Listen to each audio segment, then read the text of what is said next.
Les obstacles à l'exaucement de nos prières. Deuxième partie et fin. Le manque de persévérance. C'est la persévérance qui produit la victoire dans l'épreuve. Car nous avons besoin de persévérance afin qu'après avoir accompli la volonté de Dieu, nous obtenions ce qui nous est promis. Il est écrit, faites en tout temps par l'Esprit toutes sortes de prières et de supplications. Veuillez à cela avec une entière persévérance. Le manque de persévérance nous empêche de voir l'accomplissement des promesses de Dieu. Il ne suffit pas d'avoir la foi au moment où l'on a prié, mais cette foi doit demeurer constante dans le temps et c'est cela la persévérance. Même dans notre marche chrétienne, c'est seulement ceux qui auront persévéré jusqu'à la fin qui seront sauvés. Les mauvaises relations et le manque de pardon. Dans Marc, le Seigneur Jésus nous enseigne ceci. Lorsque vous êtes debout faisant votre prière, si vous avez quelque chose contre quelqu'un, pardonnez afin que votre Père qui est dans les cieux vous pardonne aussi vos offenses. Mais si vous ne pardonnez pas, votre Père qui est dans les cieux ne vous pardonnera pas non plus vos offenses.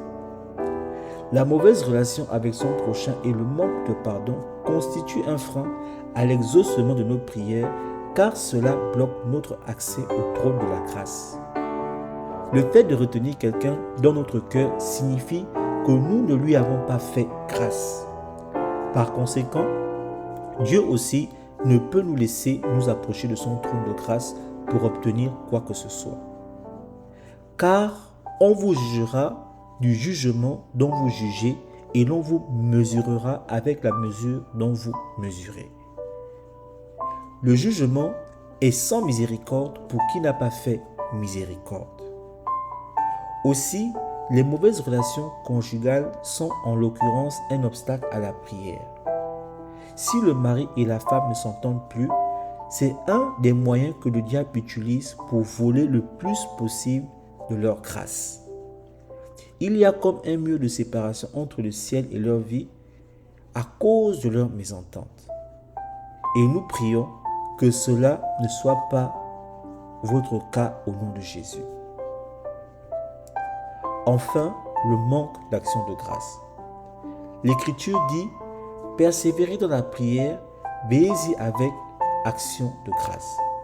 Elle dit aussi « Faites connaître vos besoins à Dieu par des prières et des supplications avec des actions de grâce ».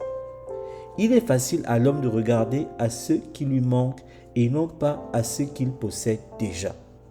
Ce piège nous conduit à ne pas demander avec action de grâce.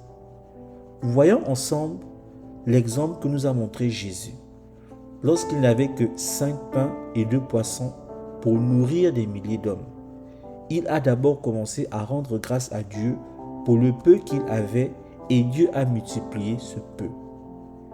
L'action de grâce a le pouvoir de déclencher le miracle de la surabondance.